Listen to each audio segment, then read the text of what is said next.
right, hey guys, I'm Alex Simmons here again with History According to Pirates, here discussing counterculture in the 1970s and, all time periods. We'll get off task, I'm sure. But yeah, I'm Alex Simmons, here to discuss. I'm Jose Garcia. I'm Pat Mom. Hey, Mark Johnson. Okay, Mark Johnson. The 70s was the highlight of my life. In fact, I went to high school through the 70s. That's my era. I'm Matt Norling, not Bill Walton, and I was a kid during the 1970s. And then there's Pat Molahan. Oh, Patrick Molahan. I didn't know if anybody else was going to go. I didn't want to cut anybody off. But yeah, Patrick Molahan. Yeah, still getting this whole Zoom thing down. Yeah, actually, I'd like to start out real quick, like talking about our time periods and our ages real quick, because as we get into the 70s and the 80s, talking generally about time periods, this is where it gets very interesting to me about your guys' experiences, especially Mark. Jose, I'm not sure exactly how old you are. You have such a youthful vigor about you, but I hear you're the oldest in the department. You're the oldest in the department, right? I don't think so. I thought somebody would talk about that. Sorry if that's I'm only rude. 50. I'm only 50. Okay. But yeah, real quick, what are our ages? I kind of can go first. I'm 20. Oh my God. Now I got to remember how old I am. I'm 27. Yeah, I'm 27. So I was born in 92. And so a lot of this stuff I'm really disconnected from and have learned vicariously through teachers primarily, and my father who grew up in the 80s and was a kid in the 70s. And so he's my big touchstone for this time period. I'll probably talk about him later. But when were you guys born? What's your connection to the 70s? Is it hard for you to connect? Okay, I was born in 61. So by the time 1970 came around, we moved to Yakima. So I spent my junior high and high school years in the 70s. I graduated in 1979. I am 59 years old. 79. I think I'm the next oldest. I was born in 1964, so I'm 56 now. And I entered the 1970s basically at the same time that I entered elementary school. The 69-70 school year was my kindergarten year. And by 1979, I was in ninth grade. Okay, that I would be the next oldest. I was born in 1969. And in fact, I was born on the 3 days after Neil Armstrong landed on the moon. So you guys can go figure out when that was. So exactly 3 days. We already talked about space race. Yeah, that's right. We're going through the space stuff right now, and that's when I was born. And but I lived in Mexico for the first decade of my life. So we did not experience 1970s in Mexico like we did here. So the 1970s were, well, I spent them in a little pueblito over there in the village. That's where I spent all my time. So your 1970s were still the early 1900s. True that. In many ways they were. We had no electricity, no plumbing, very few cars. I mean, talk about social isolation, baby. That was us. So this is all good to me. I mean, hey, let's just bring it on. Anyway, I wonder if down the line, so I wonder if down the line we could take that perspective of I wonder if the gap between America's kind of advancement and other countries was at maybe one of its peaks in the 70s. That gulf seems massive, but I know that Mexico today, there are still many places without power, without internet, without that kind of access. So maybe that would be something interesting to talk about. Maybe people were feeling that separation at that time. Later on. Mm-hmm. Okay, sounds good. Patrick, how old are you? I'm probably the next oldest. I'm 33, born in 1986, right? So anyway, and so again, I did not experience the 70s. My experience through it was through, the stories told of the time, and I actually developed a huge love for a lot of the 70s music. Earth, Wind, and Fire. Yeah. 70s on 7. Yep. So I grew up listening to a lot of that, and so through that realm, I experienced the 70s as much as a millennial could, I think.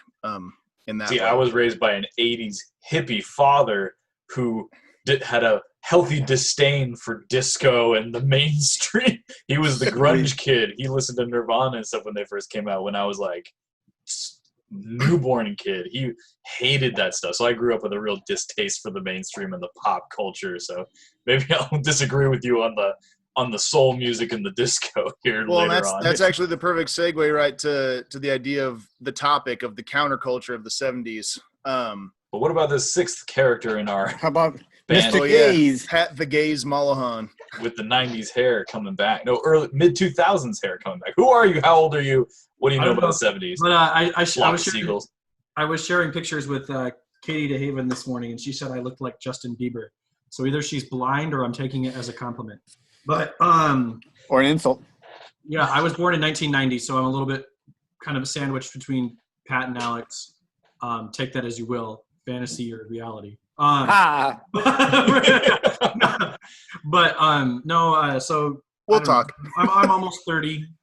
I don't know what that means. You tell me. By the way, Your option, parents, Mr. Gaze, could have been creepiness too. Oh, I have a story about. Once I tell you what the gaze is in academia, I have a really funny story from a conference I gave at University of Oregon. Sure. Patrick, your parents are a little bit older though, right? Yeah, my parents were born in 49 and 50 respectively. I was adopted. So they were 40 when I was adopted. So they're did you many ever? people's grandparents' age. Yeah, like that's my grandparents' age actually. Yeah. So did your parents ever talk to you about the 70s? Were you ever curious? Did you ever get stories from them? How they felt about it? I've got some stories. I mean, I don't know if I'm supposed to share it now or later, but I think that'd be a good time. We kind of been going on that route. okay. So my dad was a big outdoorsman, big hiker and stuff. So I kind of gave this in the baccalaureate speech. I don't know when that'll be, but my dad was he was the seventh man ever to do the Pacific Northwest Trail, which is from Yellowstone to the coast. It's 3,000 miles, and he did that in 1979. And or sorry, 1,000 miles, not 3,000 miles. Did it in 3 months, and he said that was very life shaping for him, and that hike to me is kind of a metaphor for how my dad viewed the 70s, not as an escape, but that he said that he was in the 50s and 60s totally loved music and all that stuff. Like the Beatles were his favorite band, and he was totally current on all that. But then in the 70s, when it was disco, and then later in the 80s, when it started becoming this quote unquote classic rock, that he wasn't as into that. So he continued to listen to the tracks from the 50s and 60s. And I think that kind of like the way that he kind of leaves to go on this hike is kind of how he kind of was less satisfied with mainstream culture in the 70s as he was in the 60s. So he kind of left it, so to speak. My mom, the stories I have about the 70s, everything has to do with the farm. My mom was a farmer. So I don't know. It's also interesting because the longer that time goes on, the harder it is to get reliable information out of my mom and dad, because my dad has Parkinson's and my mom has MS. So their memory is kind of fading. And in some ways I'm like, I hear the same stories over and over. And if I hear a new story, I'm skeptical as to like, okay, Mom. So yeah. That's kind of how my grandmother is, where she was that same kind of age range, but she's getting to the point where she's starting to repeat herself a lot. When there's quiet in the room, she has to tell a story, kind of thing. Yeah, I understand that. Go ahead. I was going to tell you guys that I too had a memorable journey in migration in 1979. Is when my family came here from Mexico. So your parents came here or did that traveling, but we were doing the same thing, but we're coming from yeah, they're very different situation. But it's still, I mean, it's still my dad's events. My dad's shape hike you. though my dad's hike was I think a question of personal identity, but it never had to do with citizenship or national identity or cultural identity. It was kind of like, I feel like doing this. It was more of like a personal hike, I would say, maybe. That kind of triggers my brain a little bit, where I think like the 70s were a time when people sought out that escapism in a way. right? There was a getting back to, I feel like there was a getting back to nature movement, not the hippie movement of the 70s, but there was like a going out and camping and hiking and being closer Well, to nature, environmentalism in a way. Is exactly. that make sense That's to actually anybody else? that's the Yeah. very topic that I chose to research in terms of the counterculture in the 70s. And it was because in the 70s, for the first time since John Muir and Teddy Roosevelt, there were any laws put on the books revolving around environmental protection. Because, like, I think it was in 1969, one of the rivers flowing into Lake Erie was so polluted it Cuyahoga. literally caught fire. Yeah, the Cuyahoga EPA came about in the Yeah. 70s. And in it, the idea of conservation and environmental conservation, it was building as a grassroots movement in the 60s because there were post-war boom. You saw a lot of people moving out into the suburbs, and there was a lot of ecological destruction in terms of like paradise getting paved for a parking lot type of situation. That's an But awesome in 1970 and 72 and 74 were some of the very first were the first three congressional acts that were put into place on a federal level in terms of preserving nature. That's when the EPA was established by Reagan, I think. It's one of those things that I find super interesting about it too is because It was Nixon, wasn't it?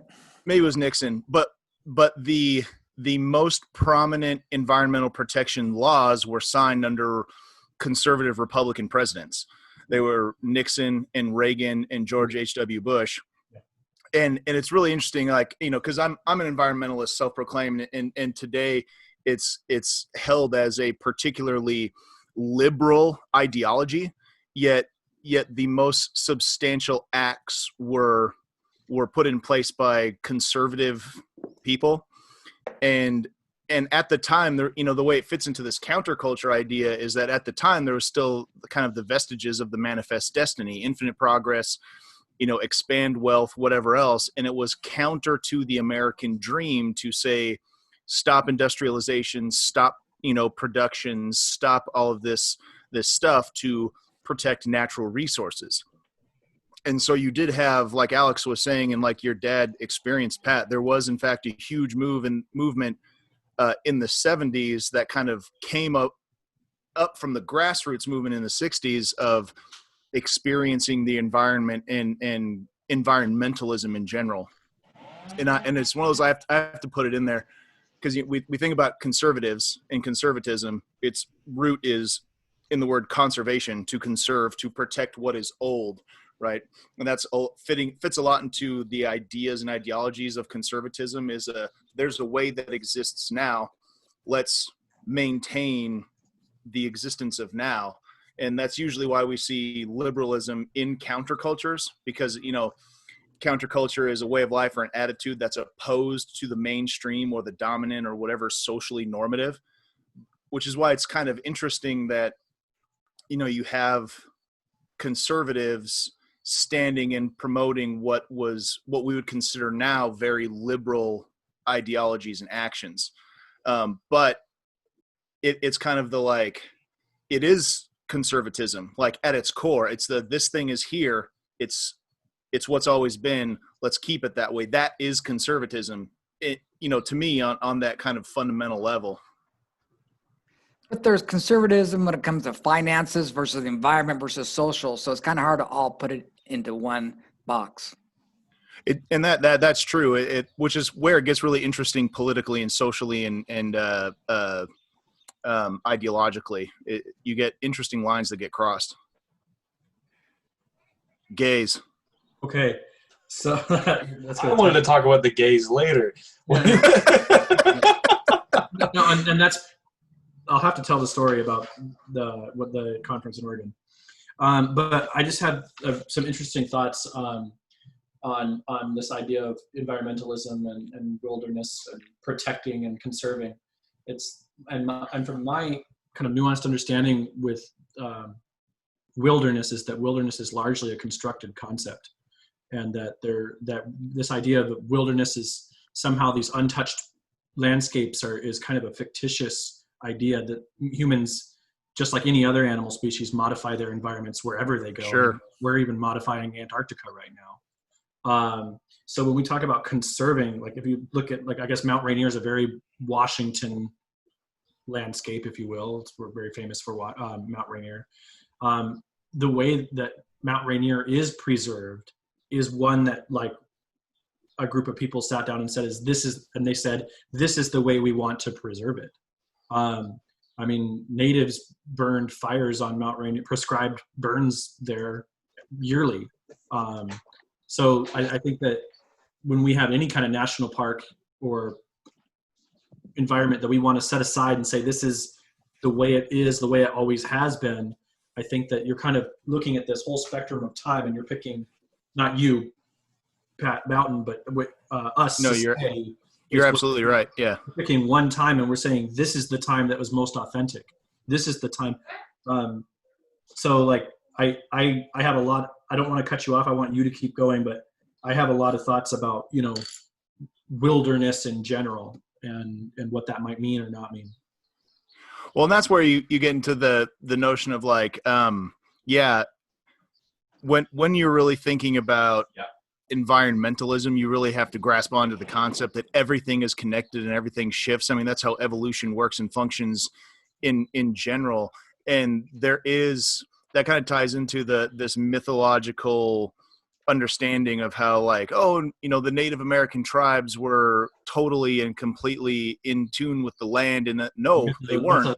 That's a myth of the noble savage. It's a myth. Yeah, the myth of the noble savage, where it's one of those things where, like, they had agriculture, they raised animals, and you can find examples of that from East Coast to West Coast amongst all of the native populations.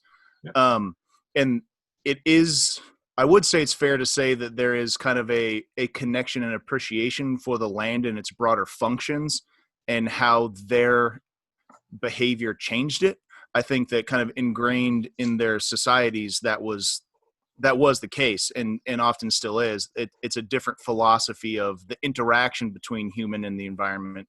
But to say that they weren't changing the landscape dramatically is inaccurate.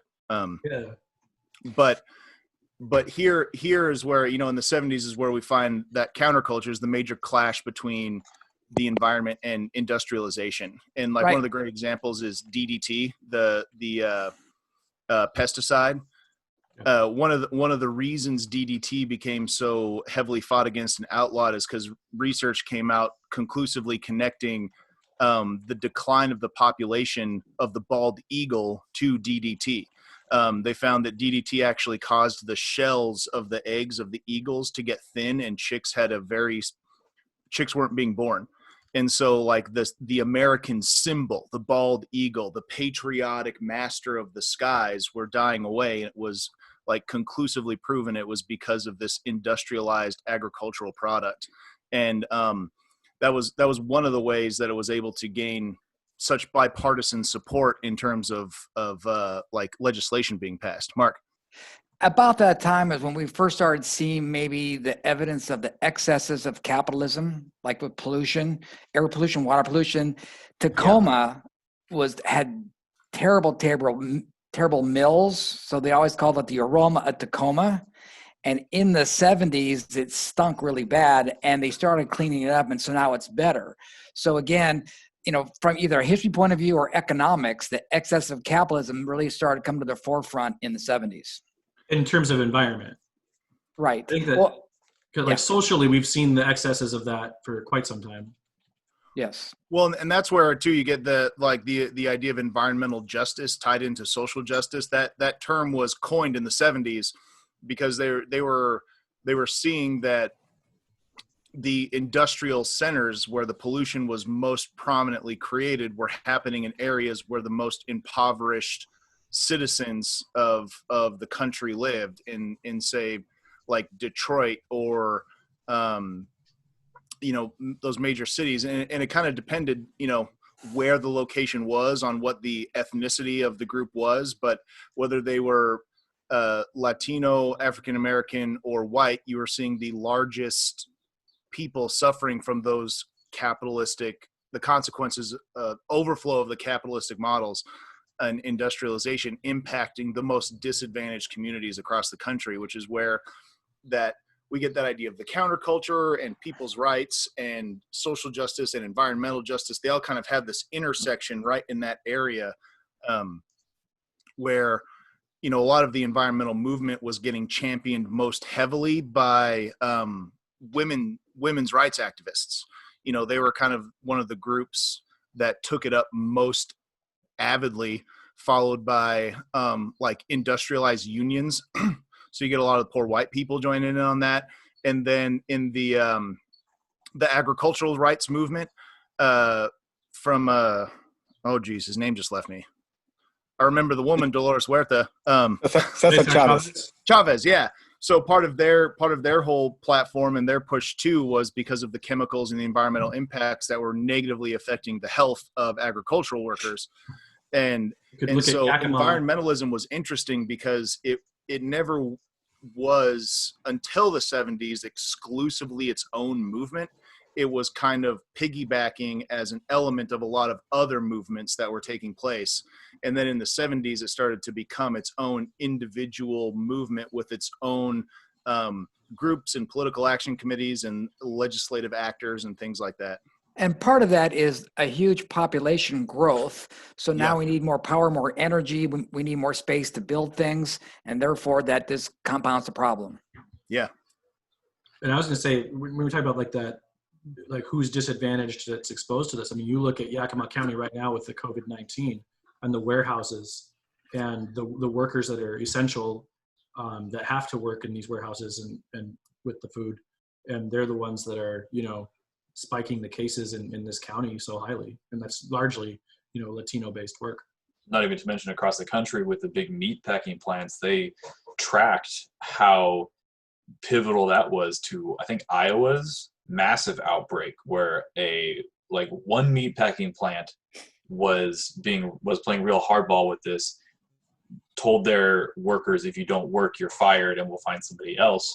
Those workers showed up. So there was like a couple people infected, and we got something like 100, 200 plus cases that came out of that as those people got it, dispersed, came back, dispersed. I mean, it's a little bit off topic, but that shows how interconnected all of those industries are to so many different facets of life. And out of that last thing before I move on, it's like they also showed from that potentially where that infection could go. That meatpacking plant in Iowa ships all the way across to like Washington State. Like they travel across country with cooled, refrigerated vehicles down to Texas, out to California. The web of dispersal was insane. What if those people who were infected were handling that meat? Well, and a lot of times the perspective on the COVID changes if you consider it like an environmental disaster, where this is kind of one of those nature letting us know it's still here and it does what it wants. Because this was a disease that jumped multiple species in China in these wet markets, where man manipulating nature to its own designs and bringing in these kind of elements of what may be considered environmentally irresponsible behavior, and then jumping to humans and moving around kind of like that. And it's kind of like you can consider it a natural disaster in that regard. Jose, you were saying something. No, what I was saying is, we start looking at the different time periods that we take up here. We went from the 1950s, then we looked a little bit at the 1960s and the different movements. Now we're looking also at what was starting to happen and morphed into various movements of the 1970s. And a group that promoted this, we know there's not one individual, it was just a movement, called it the counterculture. And if you think about the counterculture by definition it is a movement that goes against the established dominant culture of that community, and happened to be in the U.S. Now, a lot of times we think of the counterculture as the hippies. There's a stereotype. There's hippies, middle class, white Americans that go around listening to rock and roll music, doing drugs.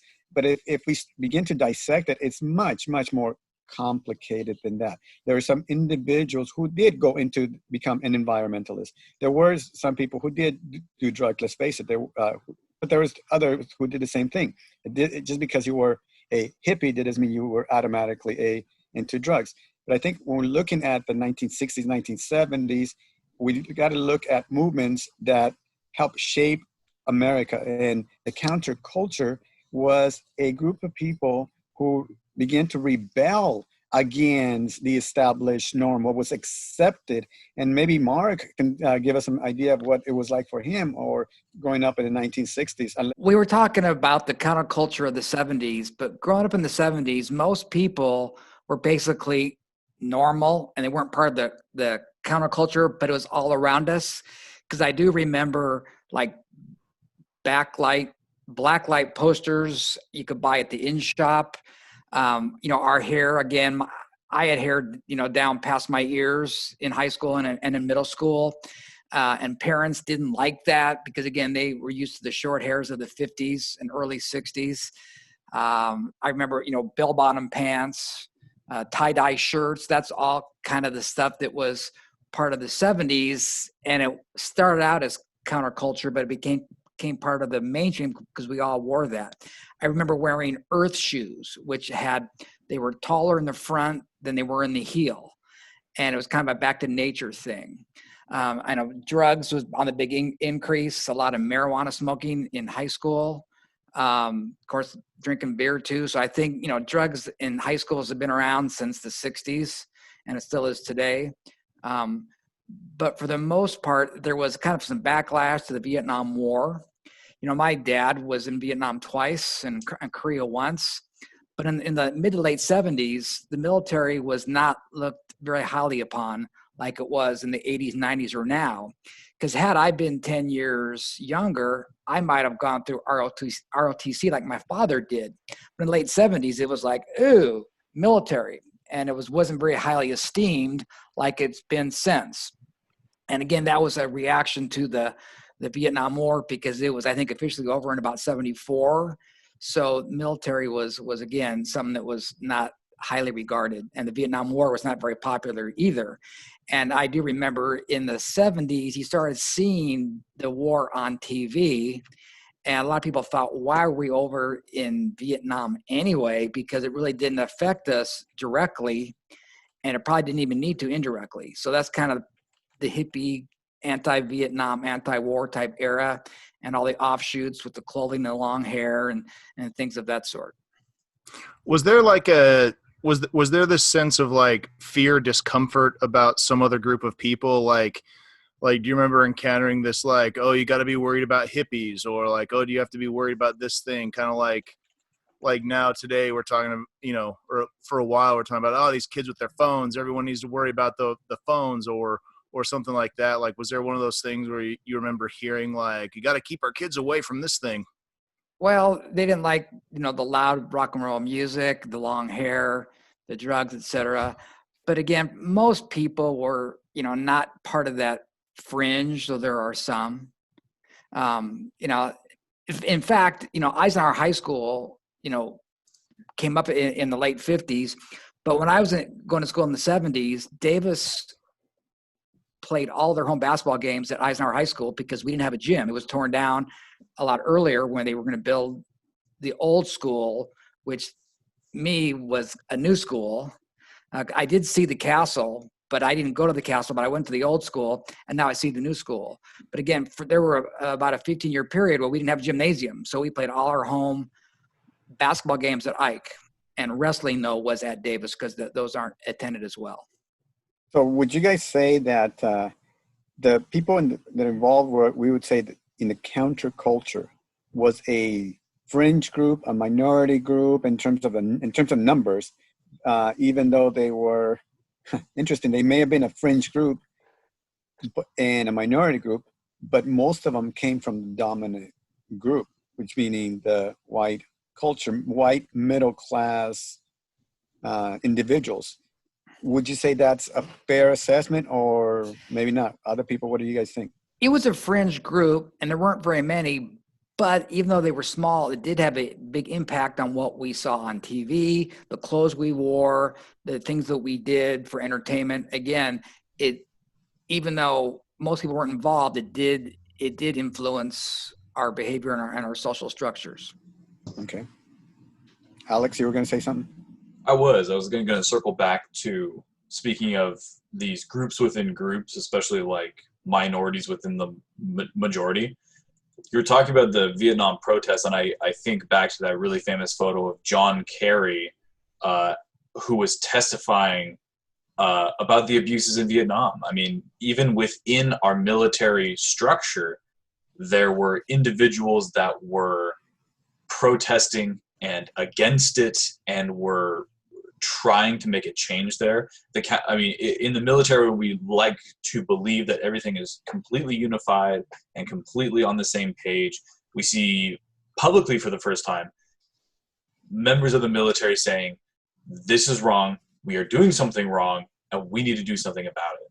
And I think that in a way that, I mean, that the role of television can be talked about again here. The role of photography and the mass media, right, can be talked about here. That minority now has a platform to get that message out. Patrick. And I think that we were becoming more kind of class conscious too. I mean, like, if you think about the motivations behind the Vietnam War and compare that to the motivations behind World War II, I think that a lot of people ask the question in Vietnam, why are we here, a lot more than fighting in Normandy or fighting in the Pacific. Right. A lot of people were killed in Vietnam by friendly fire, even a mistake by somebody on their own side, or sometimes killing some of their own leaders because it was such an awful war. Oh, and regardless of and you're absolutely right, but I would say regardless of who killed the Americans, I think that a lot of Americans were asking, why am I here killing Viet Cong? Yeah, right. And I think they were asking that question more than why am I killing Nazis?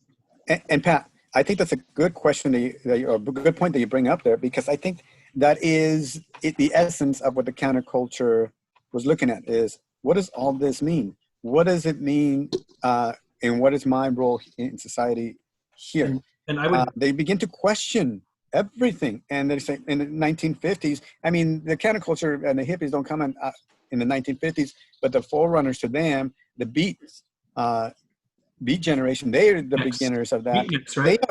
But they're into, most of them into poetry, music, and stuff. But most of them are not really heavily political.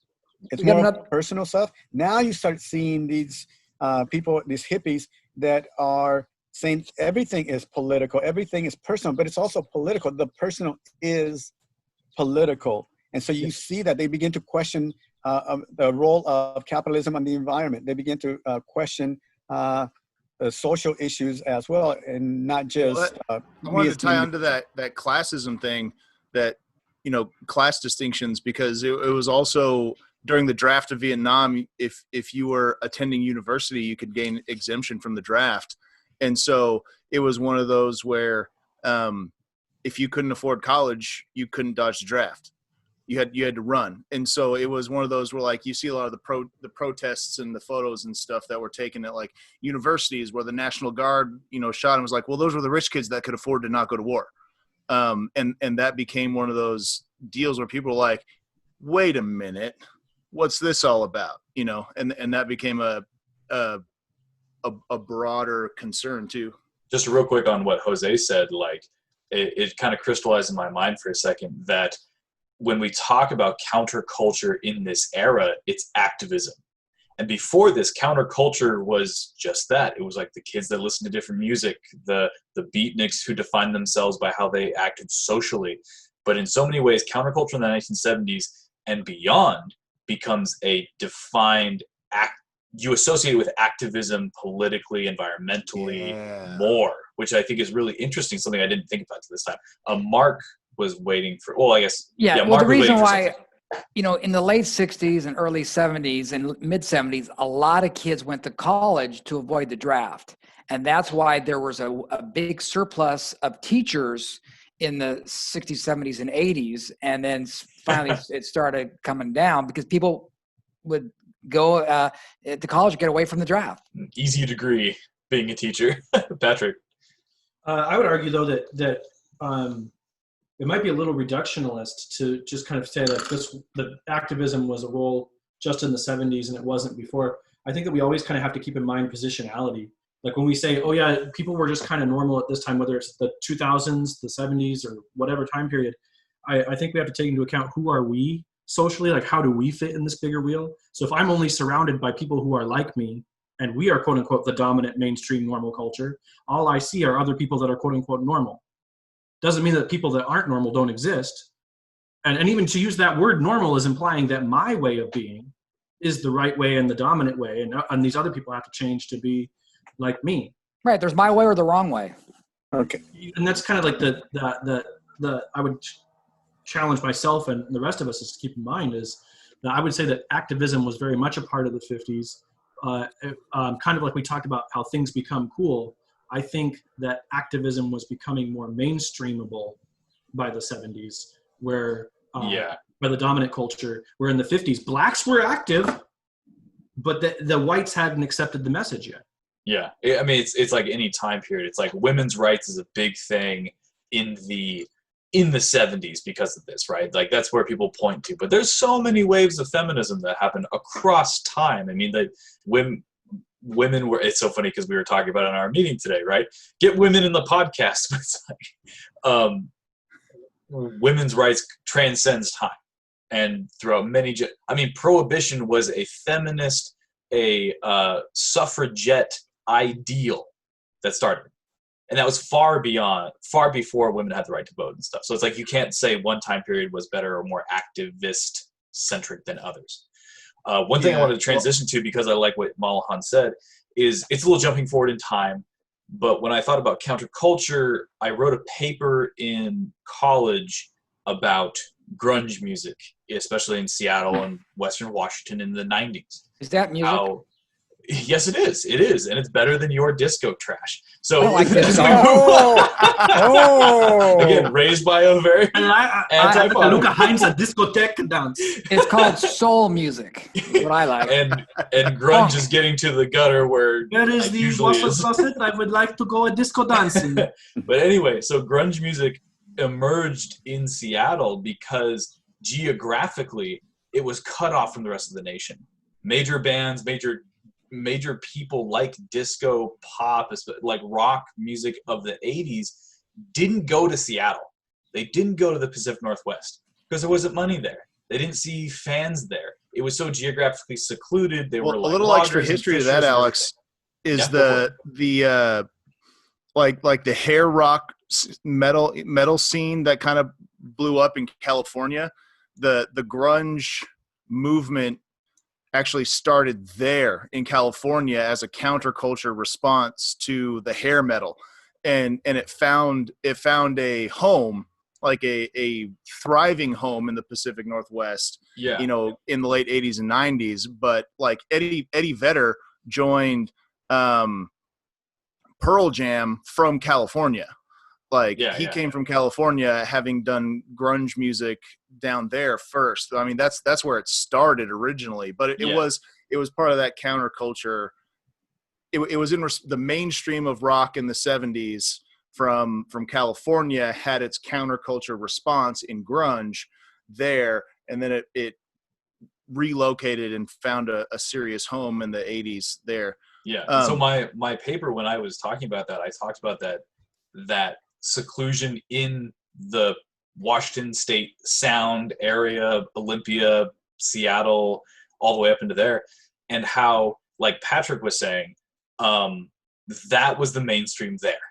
That was in there. All the clubs there played that grunge music, that very alternative rock music. Other types of music in general were not as popular, but it was such a thriving subgenre that people really dug into it there, and they were like, this is our sound, our place. And when finally some of that began to leak out into the rest of the nation, then you get the nationwide 90s grunge movement. But for the time, they were like, this is us, this defines us, and we are the dominant culture for the first time in their young lives in the Pacific Northwest, when they only knew their parents who were loggers or fishermen, and they only had the media coming into Seattle, never being exported from Seattle. And so I wanted to bring that up because that's one of my favorite examples of counterculture when you think about all those factors: social, geographic, rebelling against, especially socially, rebelling against music, and then grunge music's like take as a political movement even later on Can't be seen as I'd like to tie that to its you know, when counterculture is kind of like a concept that always exists everywhere, right? Yes. It will always be around, and so we're just sort of seeing this. It's almost like where the counterculture of political activism turns from counterculture to mainstream, where we have, you know, the civil rights activity in the 60s. That was kind of a counterculture type of thing at the time, and then now, we start moving into the 70s where we have more like Alex wants to talk about the gay pride marches, and we have the farm workers movements, and we have all those things where, like, I mean, Martin Luther King is a national holiday now, and he was a total counterculture rebel fighting against the man. Yeah, but the idea of like counterculture using activism as a tool became not a counterculture thing anymore, right? It transitioned into the mainstream. But we're talking about grunge. The early and mid 70s is where hip hop got started in the Bronx with DJ Kool Herc and Grandmaster Slash, right? And the Fabulous Five, and we have, so that hip hop was born out of this disenfranchised group in a geographically isolated area because they had built a highway bypass through the Bronx, and it economically devastated the area. So we have this whole group of people that formed their own counterculture movement that then in the 80s blew up and spread across the nation and became a mainstream thing later, but it started there in the 70s. Pat.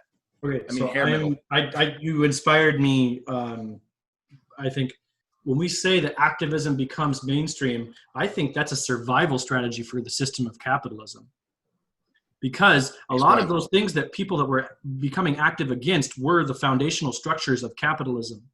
And so capitalism kind of has to safely market that to invest it in, because it's better to have, think about it. Nowadays, we have Che Guevara sold on patches all the time. We sell, like I play Magic cards, and the backs of the sleeves, you put the cards in, people ironically sell like the North Korean flag on the back of that. I mean, think about what people were asking for in the 60s and 70s. Martin Luther King, who even conservatives say is pretty palatable now, was against the Vietnam War, and he was a communist. And I think that the capitalist hegemonic structure, when I say the hegemony, I mean like the structure that keep the divide in classes. I think that the kind of bourgeoisie kind of class couldn't allow pure activism to become mainstream, because that's dangerous to the capitalist system. A lot of those people wanted to strip the capitalist system of what it was doing. So I think I think capitalism needed to find a way to incorporate activism so that it still felt the need that people were being active, but in a way that didn't target capitalism itself, and it could still continue to function. So I think that it was a lot safer to practice capitalism or activism in the 70s, 80s, and I mean, hell, today I would say activism is super common with like hashtags of Black Lives Matter and things like that. I mean, then you get a lot of compromise, right? You get a lot of government, like, okay, we'll give you some, but not all of what you're asking, especially when Johnson did that. Johnson did that in the 60s. Johnson was very skilled at the deal. But I would say, think about the mediums technologically. What do we use for Black Lives Matter? We use Twitter, which is a very capitalist, I forget, is it Mark Zuckerberg that owns Twitter? So we're using the master's tools now. I think that's the best phrase. I mean, the master's tools goes back to old, like, kind of sociology in terms of slavery, and understanding that, like, to truly dismantle slavery, you can't use the master's tools. You can't use those systems. You have to find a new system. And I think what we're doing right now, from, you want to call it the 60s or whatever period is, we're still using activism, but we're kind of using the tools of capitalism to do that activism. So we're using the master's tools, so to speak. Working with you were shaking your head. Well, a couple of things. It's not Mark Zuckerberg doesn't own Twitter. He owns Facebook and Instagram. I don't think he owns Twitter, but that's a minor thing. But the point I think we want to always keep in mind is that in a capitalist system like ours, for good or for bad, non-judgmental, is that once the capitalists see something that may emerge from a fringe culture, whether it be rock and roll music, whether it be jazz, whether you name the era, whether even hip hop, the same thing with disco. Once they see that a profit can be made, the capitalists will go in there and do what the capitalists do, which is capitalize, creating jobs. There's some good stuff, some totally horrible things come out of good and bad. I mean, it was not a judgmental thing here. And eventually that fringe group becomes, interestingly enough, a dominant group when it gets co-opted by the capitalists. And then this is where people, when, you were talking about, Alex, about grunge music.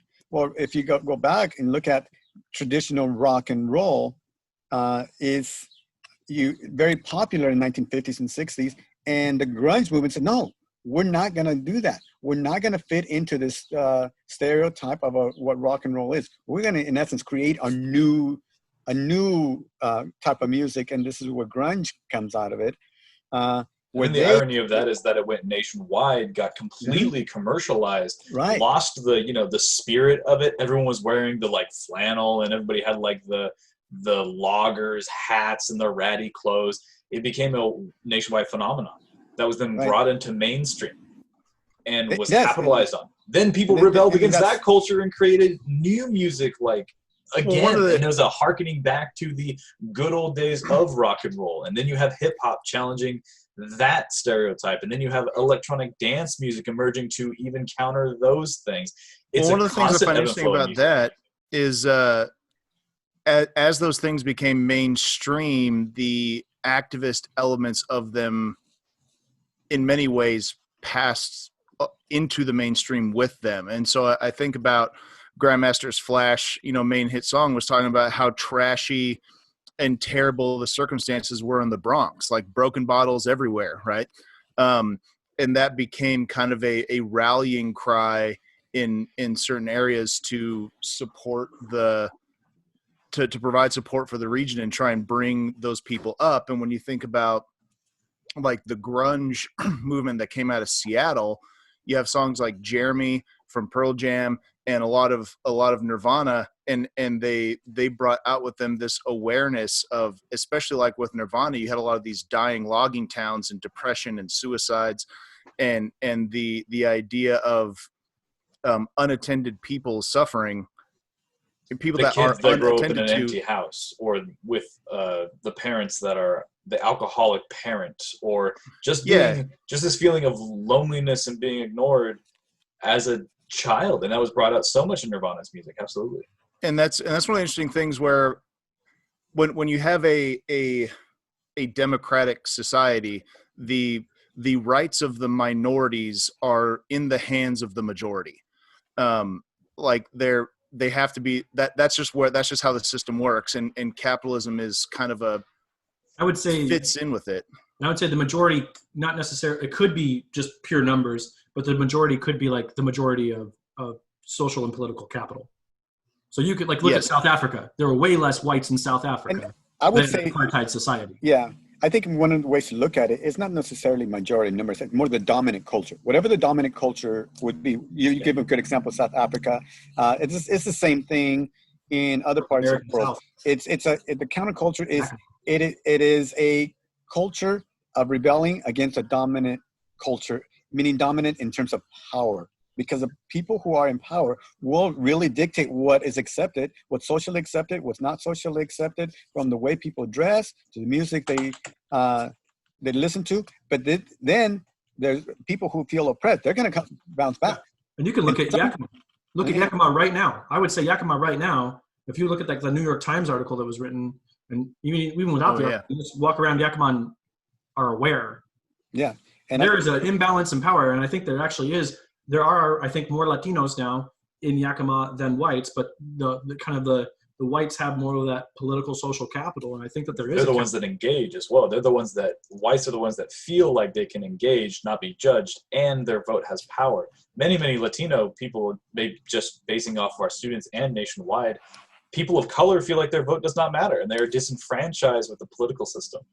And that feeling is something that I think the dominant culture, white America, in a way, does not feel. They feel like the vote matters. They feel like they have a voice because they belong to a political party. But there are so many people that feel like they cannot and will not make an impact. My wife is like that. She's Canadian, but she's also just so checked out. She looks at the American system and is like, I'm one person. I can't make an impact there. What do they want my voice for?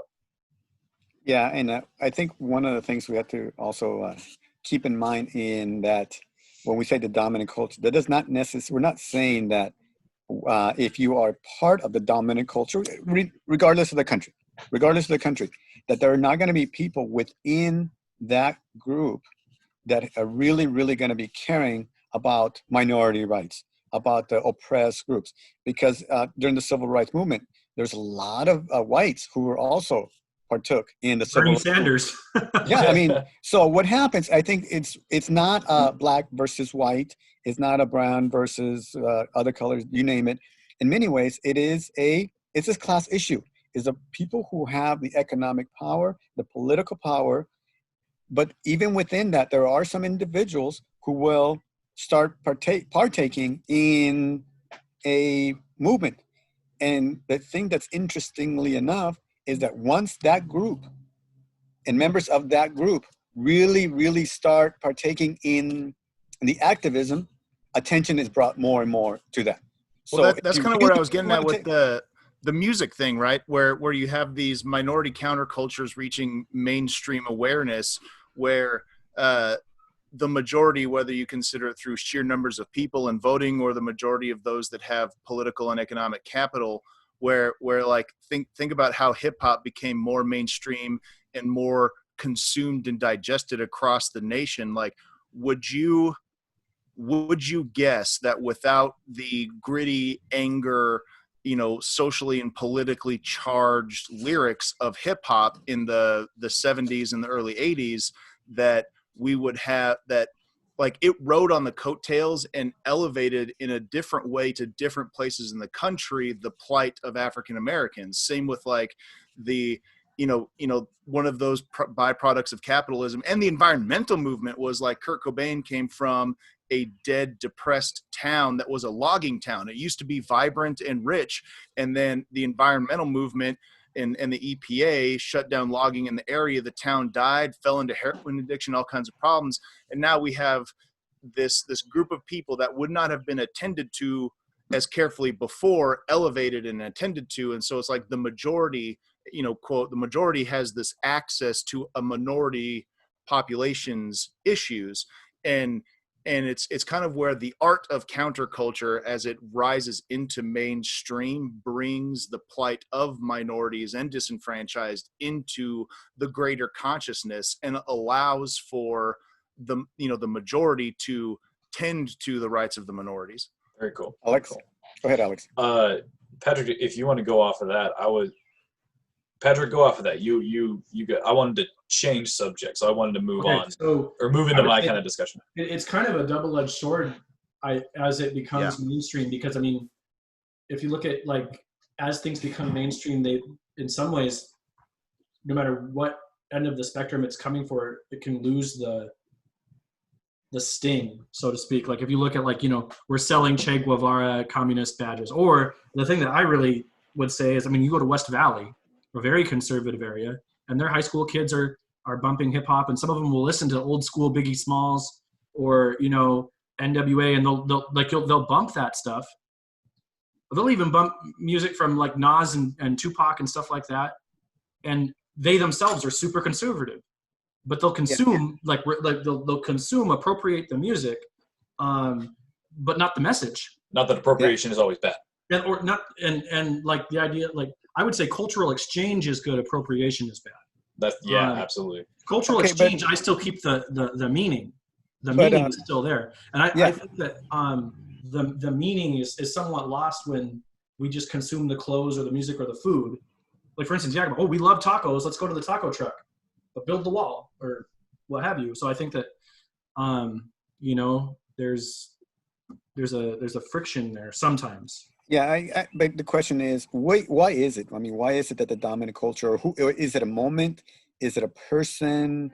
Is it something that causes the dominant culture to absorb that whatever French movement it is at one time? And I use French movement, and it's on the sides, whether it's rock and roll, it was marginalized movement, marginalized groups, yeah, and then they get co-opted and eventually capitalize on it. And I think it's twofold. I think it's twofold because in capitalism wants to continue to make capitalism. So I think you can make money off of it, sure. And then I also think it's like a protecting thing. I mean, like kind of like what I was saying earlier, like we don't want to let any of these movements that are so anti-capitalist get so much momentum that our system deteriorates. Now, would you say though that when those minority movements, those fringe movements, are incorporated into the majority or the hegemony, like Patrick's been saying this whole time, that's not necessarily a bad thing. Some people might call that selling out, or joining the man, or compromising, giving up something that was real to you.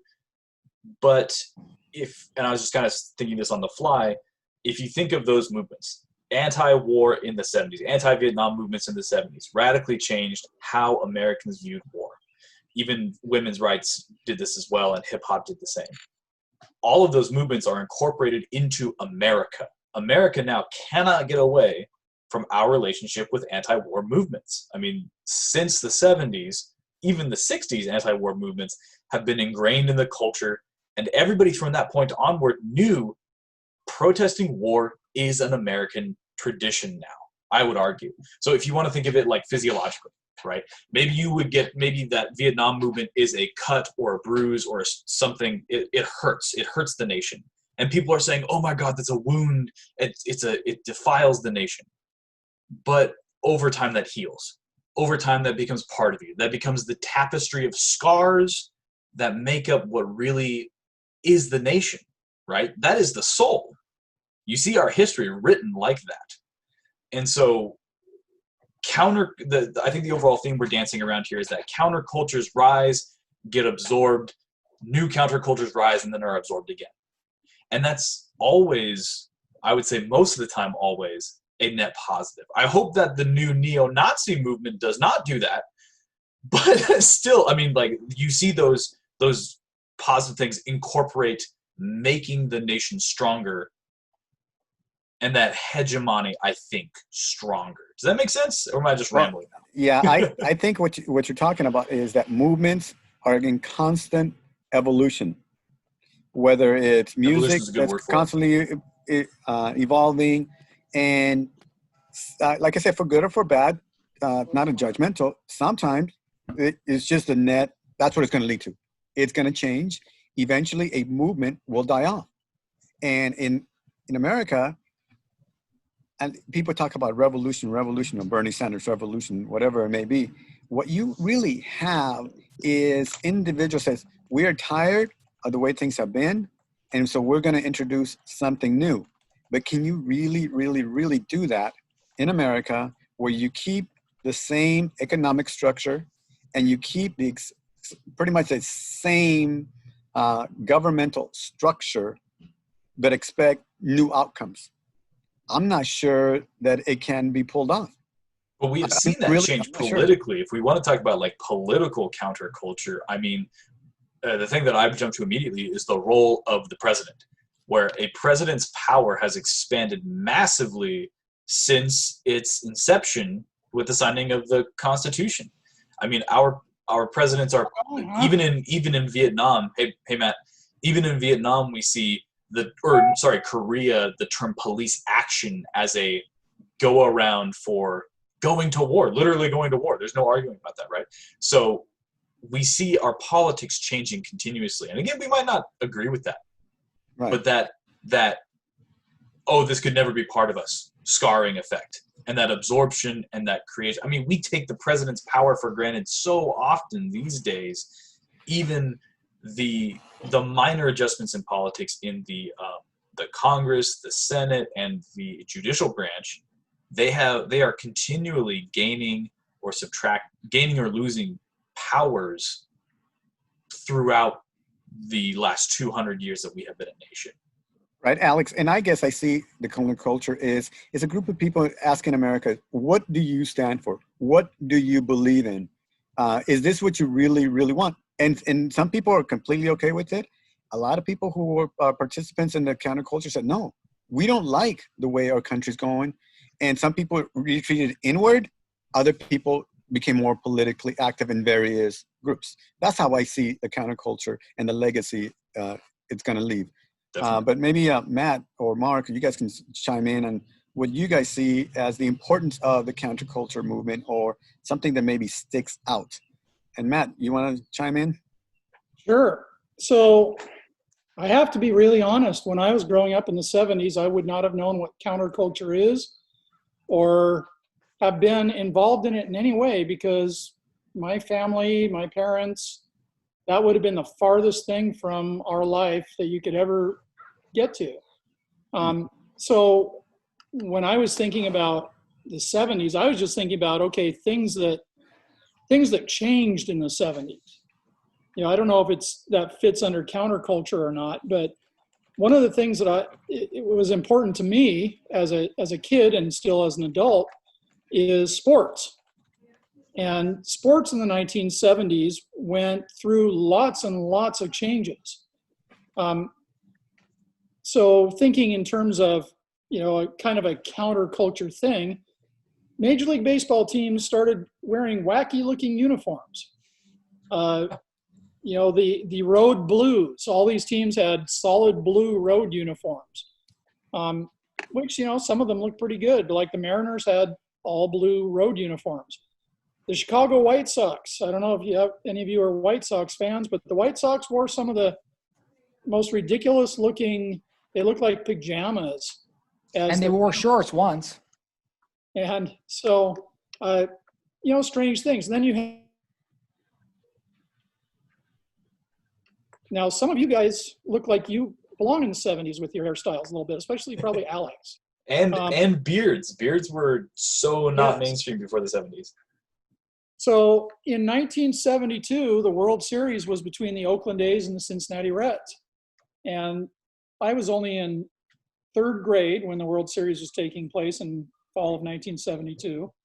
But that's the first one that I ever remember watching a little bit on TV. And the Oakland A's were the counterculture team.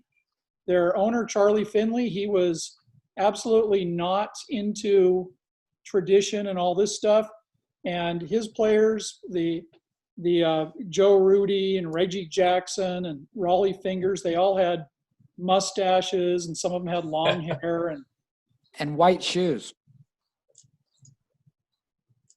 And I hated them, you know, as teams go. In fact, Raleigh Fingers, I had a Raleigh Fingers baseball card that I took a little push pin and put a hole through his nose.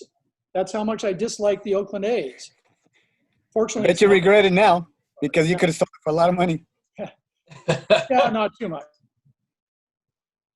I mean, it's that same way when you talk about sports and you talked about mustaches. I mean, I remember my brother was a big runner and he did this whole project on Steve Prefontaine, the runner. Yep. Right. And his growing a mustache. And did he do long hair as well? Yes. Yes. I think, Jose, you probably know more about this, yes. but he was kind of this standout guy. Why was that? Okay, well, one of the things was it wasn't in just professional sports. Throughout college sports, colleges were very controlled in some areas. In some areas, they were much more liberal. The athletes were also controlled very much. For example, you look at the University of Oregon. University of Oregon, it's a very liberal school. And they had one of the more elite programs in the 1970s run by a guy named Bill Bowerman. And one of their top runners, obviously, in the 70s was Steve Prefontaine, one of the preeminent runners in the world at that time. And Bowerman told people, you know what, everybody is going to – Bowerman was a military guy. So he comes with this military background. And so he's telling all his runners, you have to wear short hair. We don't want to bring undue attention to our team. Well, Steve Prefontaine bucked the system. He was more into the mentality of, I am not going to be this individual that is controlled by a particular system. Luckily for him, he was a phenomenal runner, so he could call a lot of the shots, and he refused to go with this short hair that a lot of people wanted the runners to be. You look at the Yankees, going back to the professional, they were more clean cut. The A's, you talk about the A's, Matt, and think about where they come from. They come from Oakland. Oakland is the center of activism in the 1970s. Yep. That's where you see the Black Panther movement. So it makes sense that they are going to be more, you could say tolerant, or maybe more accepting of of a more counterculture-ish kind of mentality than maybe a dominant rural team and small market like the Cincinnati Reds would have been. Yeah, the Reds were the opposite. They were Yep. they were very, very clean cut. You know, Johnny Banks, Pete Rose, those guys, they were as all American clean cut as you could ever get. I do have one really good example, similar to Steve Prefontaine, except he went to a better college. And that's a guy by the name of Bill Walton. Now, if you know basketball, you know that Bill Walton's one of the greatest basketball players of all time. At the college level, easily one of the top 5 basketball players to ever play college basketball. Had a lot of injuries in the NBA. He's still in the Hall of Fame. His coach was John Wooden, and anybody knows me knows that John Wooden is a personal idol of mine. I have his pyramid of success on the wall of my classroom. So John Wooden was the coach, Bill Walton was the player, and Bill Walton was a very 60s counterculture person. And to this day, he's an announcer for basketball games on ESPN and Pac-12 network, and he wears his tie-dye shirt. He is as counterculture as you could ever get. And Bill Walton came to practice one day at UCLA with long red hair, which was his trademark, and facial hair, which was a no-no. And John Wooden told him, well, you need to go home and clean up. And Bill Walton said, well, you know, coach, and he went on and explained his whole reasoning why he should be allowed to wear it that way. All about, you know, the times and freedom and all this other stuff. And John Wooden looked at him and said, you know, Bill, that's a really intelligent response. I really respect you, and we're going to miss you. And so Bill Walton went home and shaved it off and came back. Because, you know, there were some forces that were just a little bit greater than the need to be counterculture. And one was, if John Wooden says you need to get a haircut, well, you need to get a haircut. So it's funny how we like to idolize both sides. Go ahead, Mark. Though. Yeah, Yeah, Mark. go ahead. Yeah, idolize both sides, but there's a lot of people that compromise like that, and a lot of those people don't get that recognition. Go ahead, Mark. I just remember in the 70s, most coaches made us get haircuts because, you know, our hair was long, and if we wanted to play baseball, we had to get a haircut, and just the way it was. Another thing about the 70s is that's when people started living together outside of wedlock. You know, before they were married, living together, oh no, that's awful. Now it's commonplace. So again, counterculture does seem to change things to become maybe in another generation mainstream. Well, Yeah. so I have to go, and you guys should keep talking once I go. But I was going to offer just my final thought, and this idea of how counterculture transitions into mainstream. It almost seems as though the notion and the fundamental of principle of counterculture is instrumental in the evolution of a society. And just in America alone, it's kind of one of those we talk about, you know, the disenfranchised and the trodden upon. And it's hard to make the argument that for the majority of minorities and disenfranchised today, it's worse than it was 50 or 100 years ago. And progress, and it's not to say that it's not bad. It's not to say that it can't be better and shouldn't be better, but the counterculture movements and their co-optation into mainstream seems, and this is me just kind of thinking out loud here, seems to play a role in the evolution of equality and the integration of multiple cultures and groups of people into a broader society, especially one like America, where there are so many elements of culture put together. And there's that whole melting pot metaphor, which is not totally accurate, I don't think, but that general idea of how you have the difference between cultural exchange and cultural appropriation. In one way or the other, exchange of some sort happens, and as countercultures take rise and turn into mainstream, what you see is the mainstream of that society becoming different, becoming something new. Like, our culture today is so much different than it would have been if hip hop had not grown into a mainstream thing and come out of the counterculture.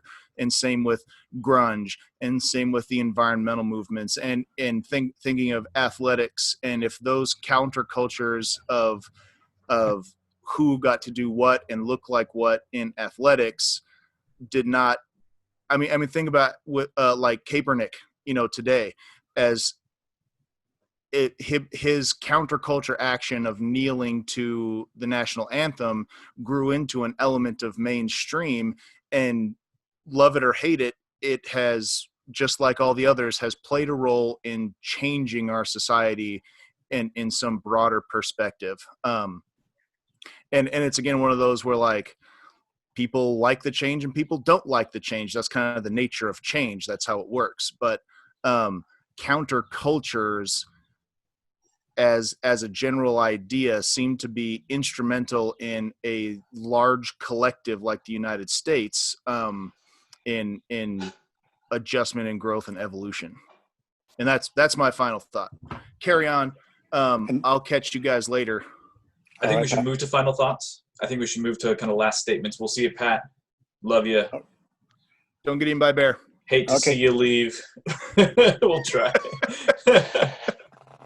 My final thought on that is, in terms of whether it be the counterculture here, whether the civil rights movement, whatever it may be, that anything new, often and on the fringe, is not necessarily welcome. They evolve. And the more threatening that individual seems to the established or the status quo, the more resistance there is going to be. And sadly to say, there is going to be a lot of things, negative things that are going to happen as a result of it. There's going to be a lot of pushback against individuals who are challenging the power structure, because they're telling people, you know what, the way we've been doing things, there may be an alternative, maybe a better thing from their perspective. And so sometimes some of those people get arrested. Sometimes there's people turn to hate and violence. So we see that every now and then. So yes, my final thought is it's a change, but it does have some potential consequences. And don't be scared of consequences. Yeah, well, that's the way it is, whatever it may be. Anyway. Okay, I grew up in the 70s. I liked the 70s. I was part of the mainstream culture, but I accepted a little bit of the stuff that was counterculture. But again, everybody adapts through time to whatever culture there is, and it's always changed. That's what history is. It's the study of change. And I liked the 70s. I liked the music of the 70s. And yes, I'd like to dance to that kind of stuff. But again, it is what it is, or it was what it was.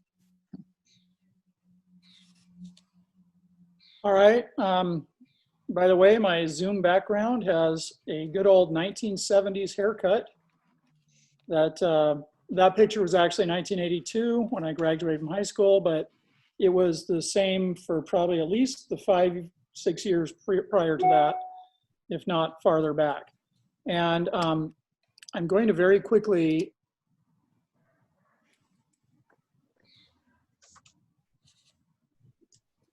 one of the things that was a definite change of the status quo in the 70s was playing sports in dome stadiums.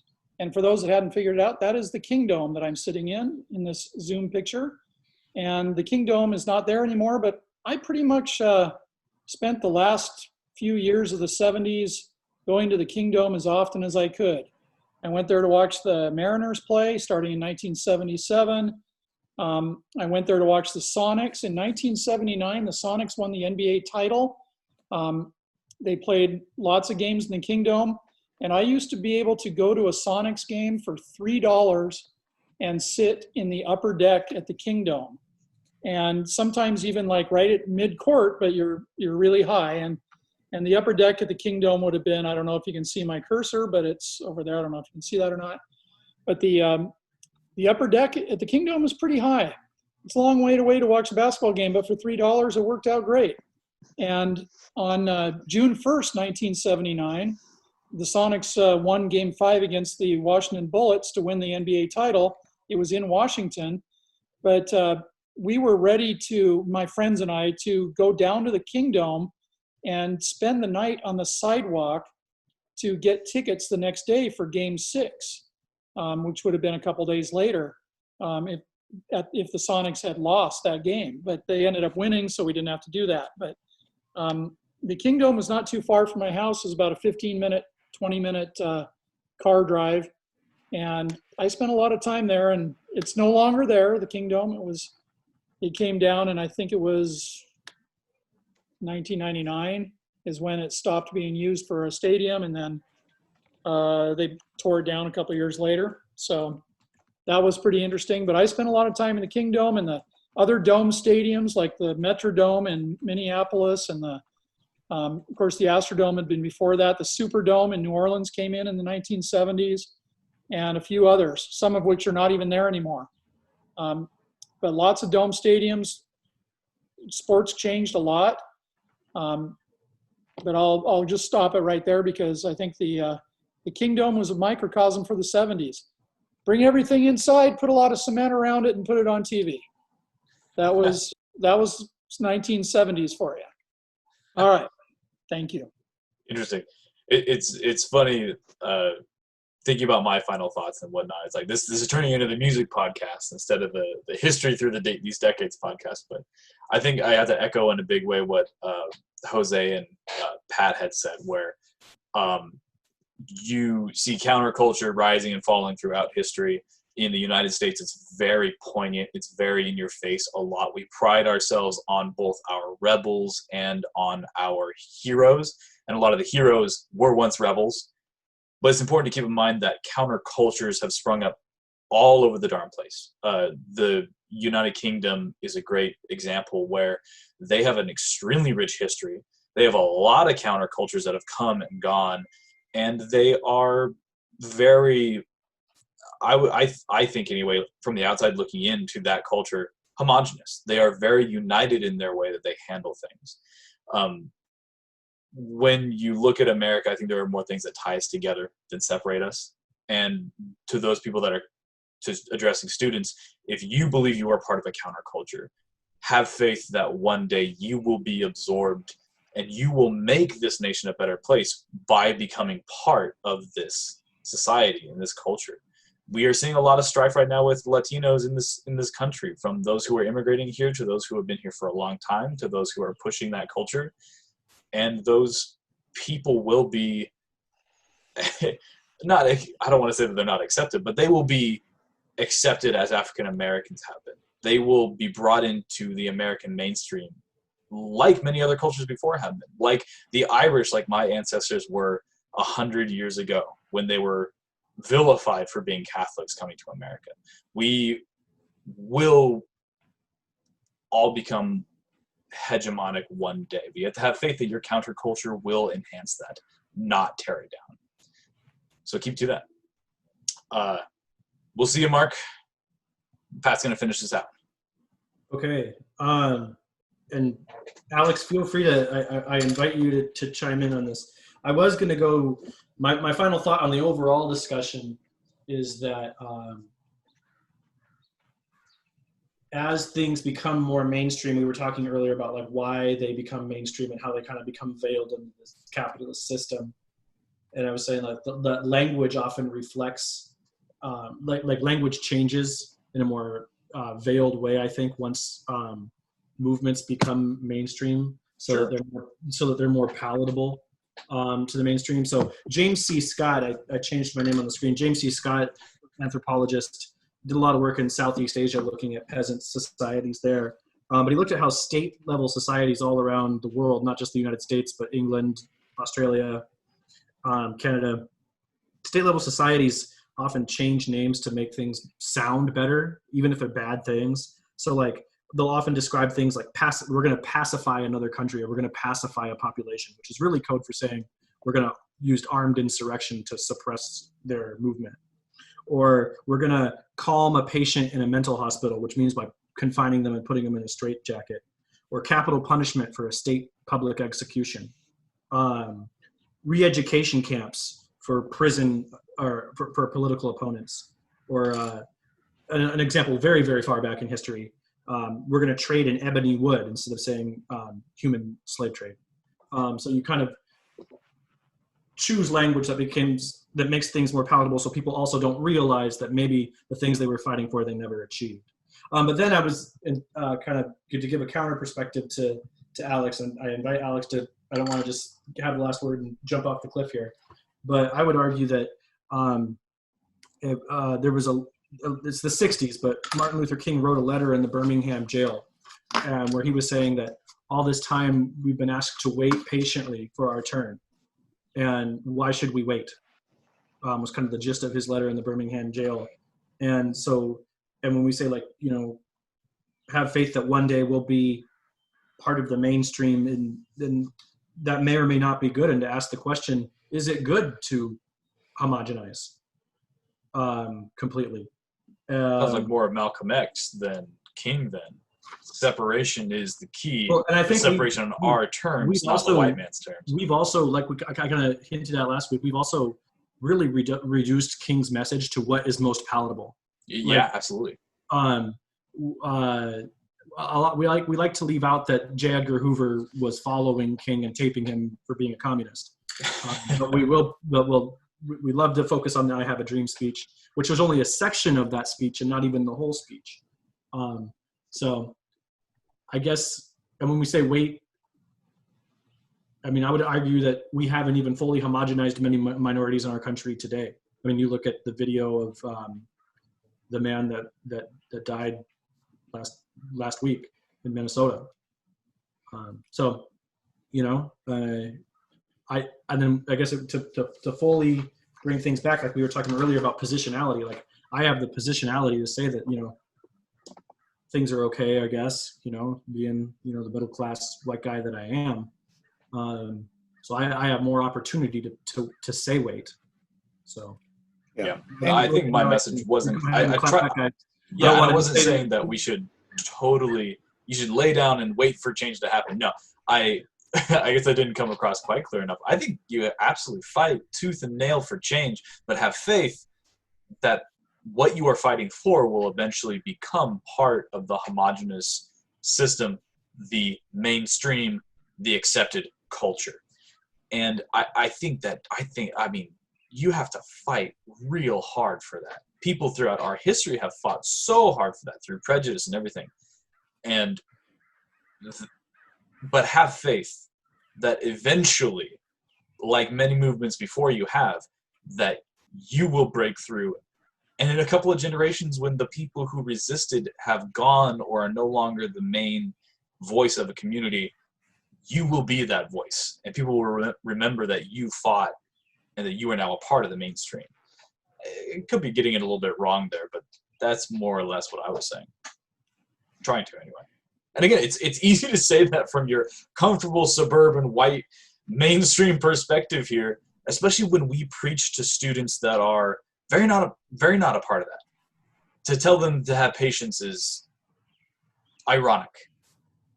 But I think what I push in my classroom and what I hope that a lot of people do is that our students of color should not be afraid to stand up, should not be afraid to speak their mind, should not be afraid to disagree with teachers, politicians, leaders, to make their voice heard. That's the essence of a counterculture, and it's beautiful. It's heroic, and it's as American as it comes. I had this argument, I think, with either Matt or Mark a while ago, where it's like, people that disagree with presidents are not American. Well, I think that people that disagree with the mainstream and stand up for their rights are more American than anyone else. Certainly more than me. And I was fucking born here. All right. I mean, with that being said, remember it's all about any type of these movements. It's not so much that, hey, I want people to accept me. Yes, you want people to accept you, but I want people to I want to change the way things are. I don't want to just be thrown into the melting pot. I don't want my culture to melt. I don't want my views to melt. You know what? It's maybe they're thinking more like a salad. You know, maybe it's more of a salad approach. I want to be part of something here, but I also want to keep my identity as opposed to just, you know, blend in and forget about everything else. And when people try to do that, it's asking the country to change. And of course, those people have to realize that people are gonna face resistance to it. That's just the way it is. And they have to be okay with it. And change is not easy, especially the more radical change it's going to be. That doesn't mean that you're gonna try to overthrow the system. You just wanna be part of the salad. You don't want something to be chopped up into pieces and, you know, all of a sudden you didn't even know anything about your culture or what have you. And it's not that you don't love America. It's not that you don't want to, you know, the concept of love it or leave it. I said, no, that's the opposite of what you want. You want to love it and fix it and improve it and not just run away from it. It's easy to cowardice and leave it. But these people, many of them who are in the fringe, they want to make it better. Maybe they see a better America than what we have now, because for some reason, some things have not worked for them. And to simply tell people, oh, you know what, love it or leave it. I don't buy into that system myself. I say, love it and fix it. Just because something has changed doesn't mean it's the best idea. It's also true. Some people say, you know, all change is good. Not all change is Oh, might have frozen. Let's wait for it. not good. And hopefully as we go on, we can make changes that are good, because we can always improve. We can always make things better. I think time's usually the best judge of that. It's like if what we said here that all counterculture is absorbed, again, we would say that the neo-Nazi movements in the South, where people march in the streets, preaching against people of color, preaching against Jews, saying blood and soil, whites should have, the Aryan race should rise again. We'd say that that's going to become mainstream again. I think that, and you know, might be showing my bias here, but those people have a platform. They have a voice in America, and that voice should be protected. Even if it's racist, even if it's disgusting to me and to many others, it should be protected, because they can say it, but people have to listen and act on it to make it stick. And until that small group is in the majority, they will always be a minority that makes little change. At least I hope it stays that way. And that's my own personal. I don't know how much of minority. I mean, maybe marching in the street and being that active about it, but and that kind of change I don't want to see. And hopefully that kind of change won't stick. There's a lot of change that people are preaching for that I want to. And if I use my voice and my power, we can make that change. Yeah, there's going to be some bruised feelings about it.